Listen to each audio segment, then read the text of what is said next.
Okay, welcome along to day 2 of a jazz piano scales practice play along with myself, Chris, Music Theory in Minutes. Now, just to give you a little bit of a background, I'm predominantly a guitarist by trade, been playing guitar for over 30 years, but I'm stepping up to the world of keyboard stroke piano, and I'm using the ABRSM jazz piano scales to boosting my skills, boosting my knowledge. I'm going to make myself accountable. I am a beginner, so hopefully you can play along, or maybe you can give me some tips. And so without further ado, let's crack on for days 2 practice play along. I've got a few more extensions from yesterday, so what we're going to do is jump straight into it, and we're going to look at, we did touch on these yesterday, Dorian on D, 2 octaves, down with the right hand. Oh, let's do that one again. Finger position wasn't correct.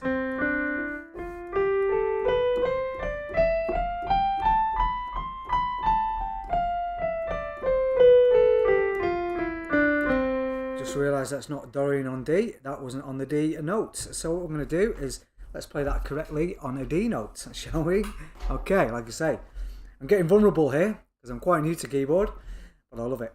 Okay, here we go again. Dorian on D, starting with the D note this time.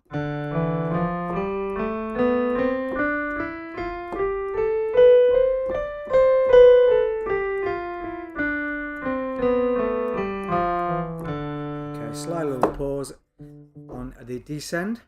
Let's try that again.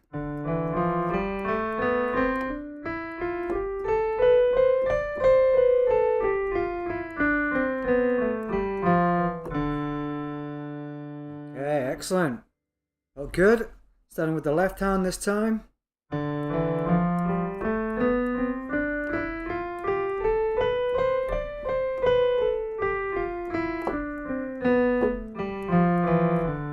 bad. A little bit slower. Obviously, left hand is my weaker hand. I'm right-handed. So yeah, it's always going to feel a little bit unnatural. There we go. Dorian in D. Let's do a little shuffle feel, shall we? Let's go with a lower D here.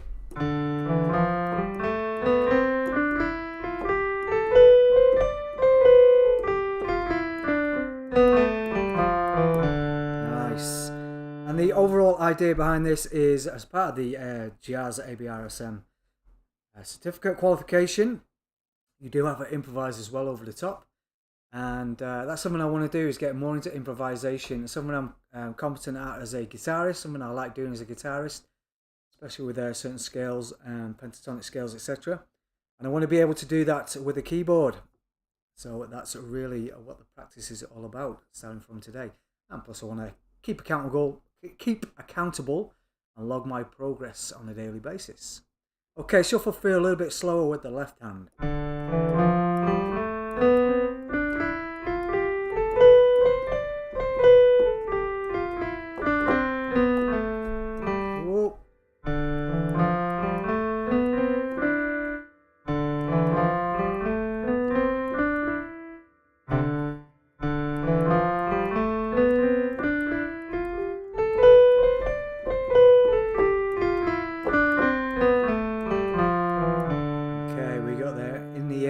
Definitely a little bit more challenging with the left hand.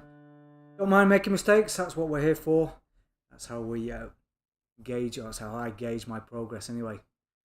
So moving on, let's change it up. Let's go with we'll go with a linear feel, we'll go with a straight feel once again, and we'll do a little bit faster, okay.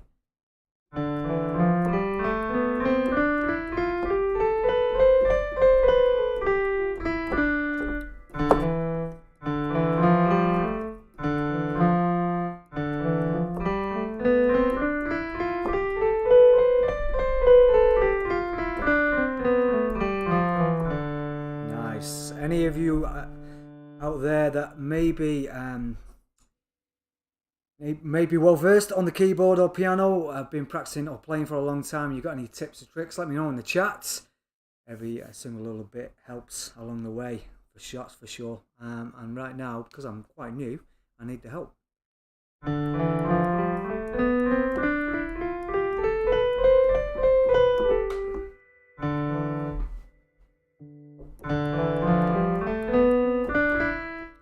finding the body position is quite tricky with the left hand.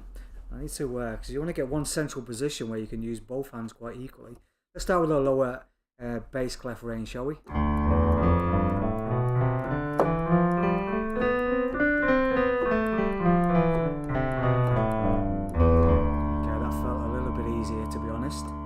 That's good. Okay, so I'm going to move it on. Let's change it up. We're going from Dorian D. We're going to move into Mixolydian in G. A Mixolydian on G, working through 2 octaves. Once again, we touched on this one yesterday, so I'm just going to jump straight into it. Right hand on the treble clef.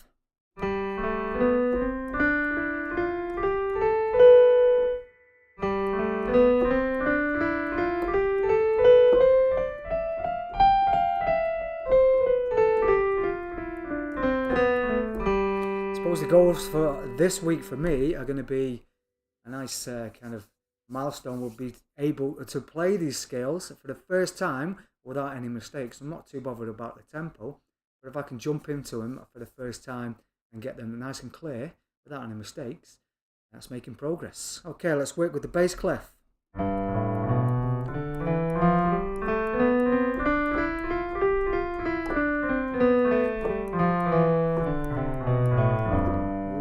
Slight little hiccup on the way down.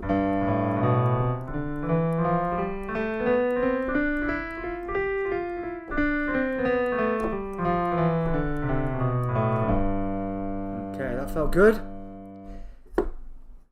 So the fingering pattern or the fingering position that I'm working with, as you can see on screen, that's something I'm trying to keep up every single time that I do this. And at the moment it feels kind of unnatural. But it's definitely getting easier each time I play it. So we're looking at with the right hand 1, 2, 3, 1, 2, 3, 1, 2, 3, 4, 1, 2, 3, 1, 2, 3, 4, 5 ascending. And the numbers relating to the digits, the fingers. 5, 4, 3, 2, 1, 4, 3, 2, 1, 3, 2, 1. Oh, that wasn't correct. Let's try that one again. 5, 4, 3, 2, 1, 3. 5, 4, 3, 2, 1, 3, 2, 1, 4, 3, 2, 1, 3, 2, 1. Okay, very good. So without me harping on over the top, one more time with a linear feel, a little bit faster.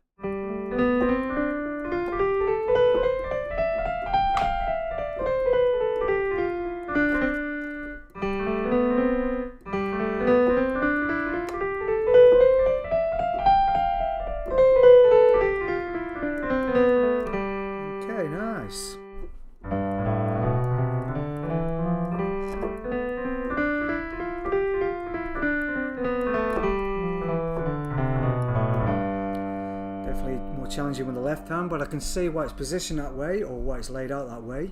It does feel good when you start to get that flow and you find that a nice zone, the hot spot. Okay, let's do that with a little shuffle feel.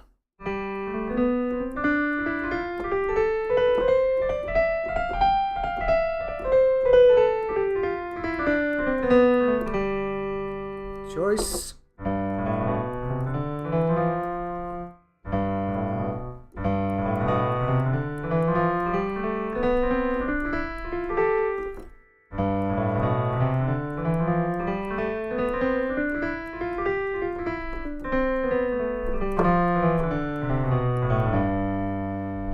Good.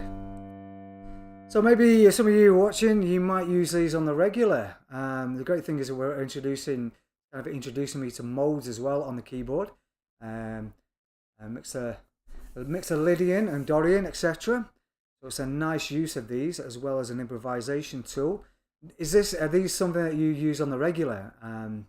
You use this as part of a practice within your song kind of performance, your performance pieces. If you're improvising, would you use these particular scale stroke modes? Let me know. Okay, so let's move on. We're going to go into C major, a tried and tested favourites. So we're going to start with the right hand.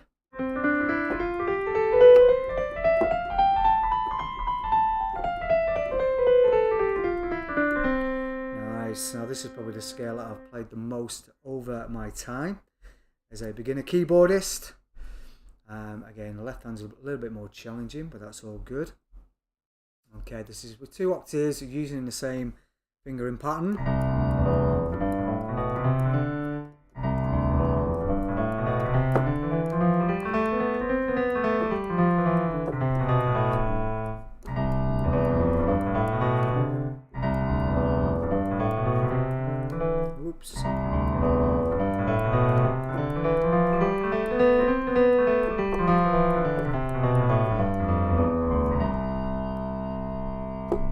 cool.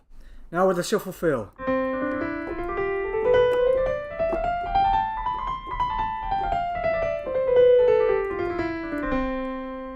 nice.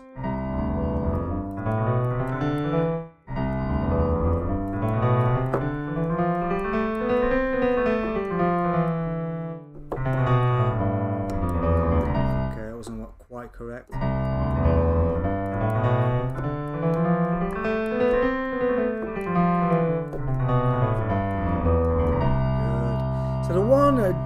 The one challenge that I do find with these, especially with the left hand, is on the descending pattern. That's not so bad on descending, it's actually ascending. So 1, 2, 3, 4, 5 is usually fine. You got to cross over and we're going. So 5, 4, 3, 2, 1. Correction. 5, 4, 3, 2, 1. Cross over 3, 2, 1. That's usually generally pretty good. It's this fourth finger that catches me out usually. 4, 3, 2, 1. 4, 3, 2, 1. 3, 2, 1 is not too bad. So it's always that.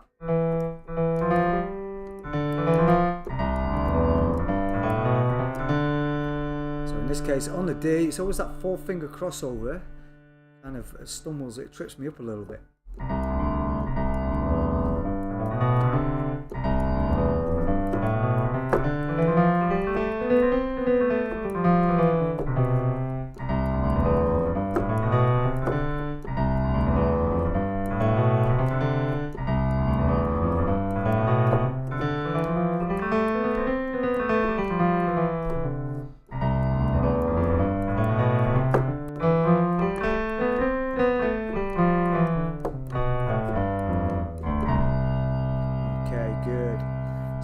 Takeaway there, a technique that I use especially with guitar, or when I used to play, start to learn difficult pieces on the guitar.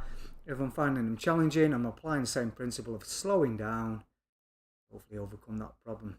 It seems to have worked there.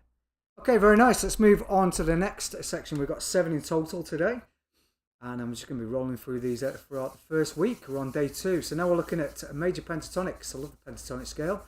5 notes, hence penta. We're going to work with 2 different finger patterns.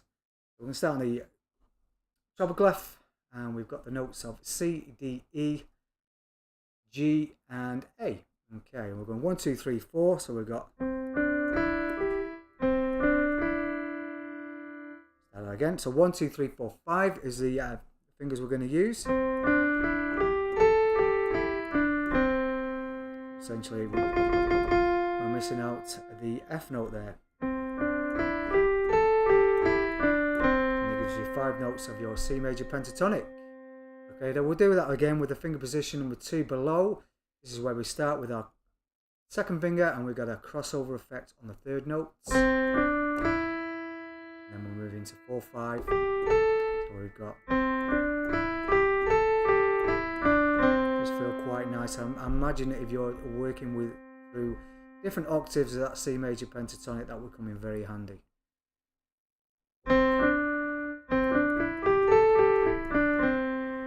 Okay, now let's try with the bass clef. We're going to work with 5, 4, 3, 2, 1.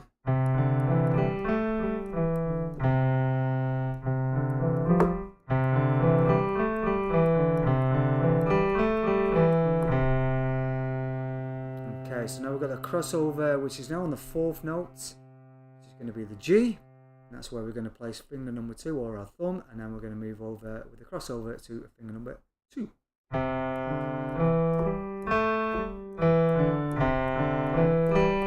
that wasn't correct.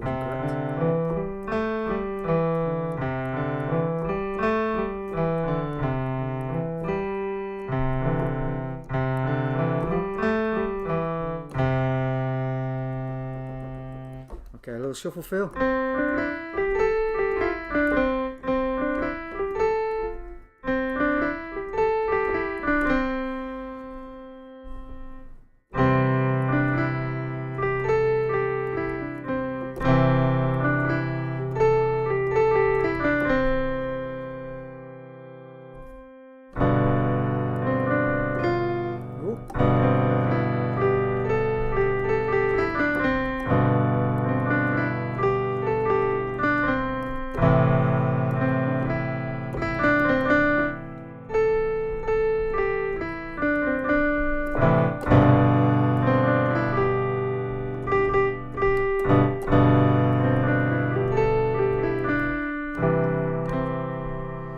Okay, so as I'm going along, again, pretty new to this, so be kind in the chat, but just trying to improvise as I go along, just using a simple 1-4-5 chord progression with my left hand there. Okay, very nice. Let's move on to something new that we didn't do yesterday. So we've got a pentatonic G, B flat on the third, and the pentatonic G. So the flat third, pentatonic on G. Okay, in this case, the third is going to be the B flat. We're looking at B flat. Okay. We're going to start on the G, obviously. The B flat. That's the flat third. That's what we're talking about there. So we've got working with G, A, B flat, and then we're moving up to D, and then we've got the E for a final note.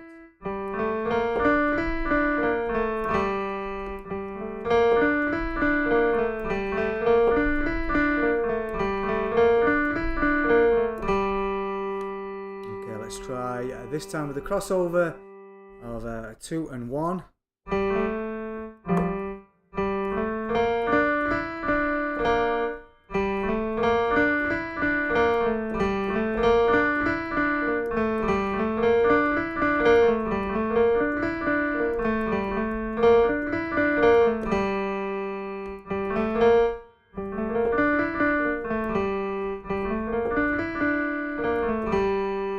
Nice. On the bass clef.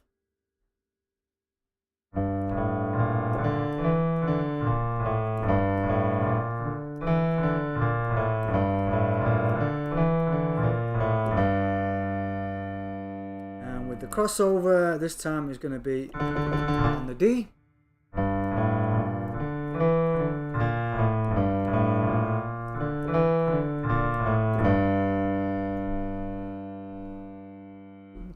Very good.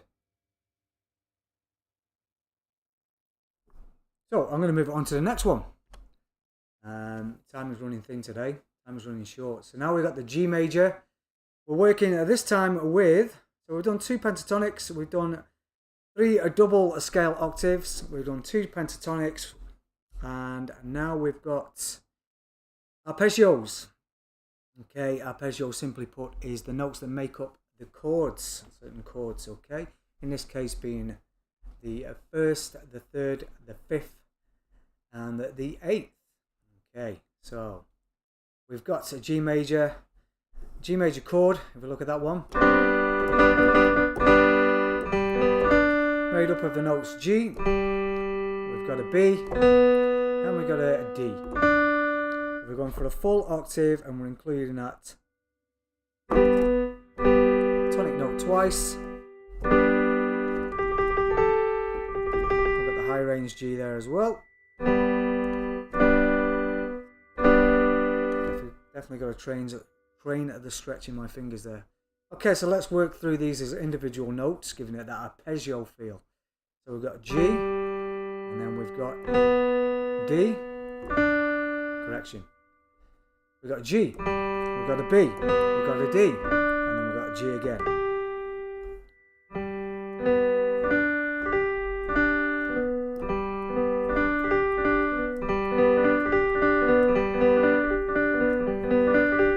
I think this is something that's used quite commonly in a lot of music, especially piano, keyboard, pop music.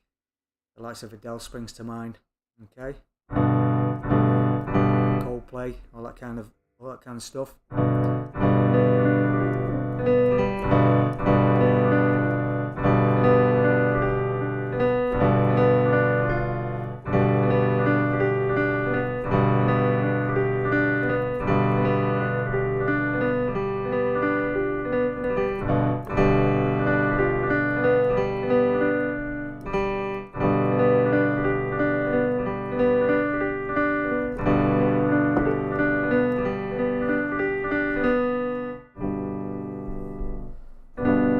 Okay, very good. So that's just working with one finger pattern. So we'll do the same on the bass clef. Now we've got the option to, with the bass clef, we've got the option to play the fourth or the third finger on the second notes, which is going to be the B.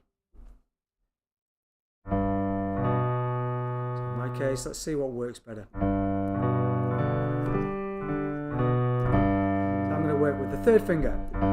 5, 3, 2, 1, 3, 2, 3, 5. Saying that, I've got nothing to base it off. Let's try with the forefinger.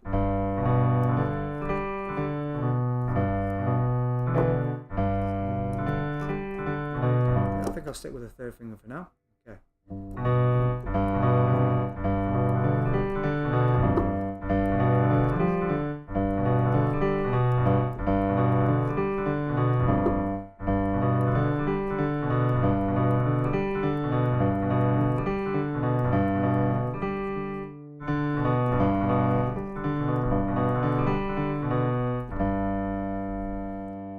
Very nice. Let's move on to our last one for today. So now we've got a D minor arpeggio. This is a D. We've got an F. We've got an A. And of course we've got the octave at D. So we're going to go.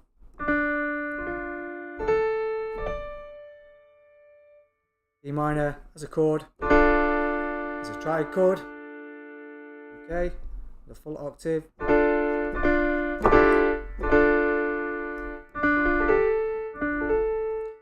Okay, so now we're going to go 1, 2, 3, 5, 3, 2, 1.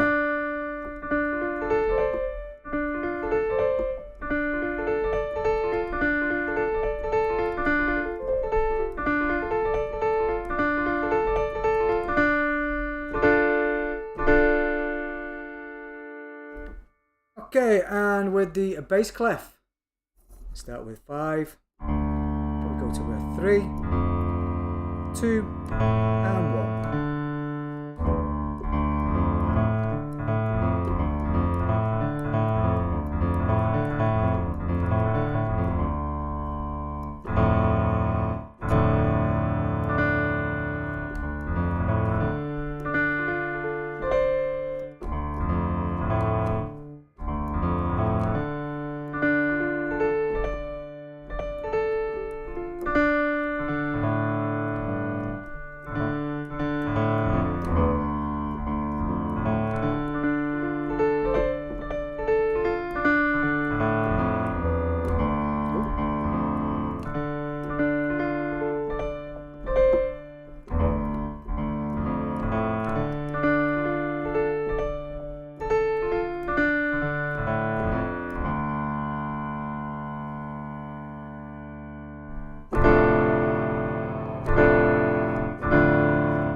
As you can tell, quite a few duff notes there along the way, but it doesn't bother me as long as I'm making progress.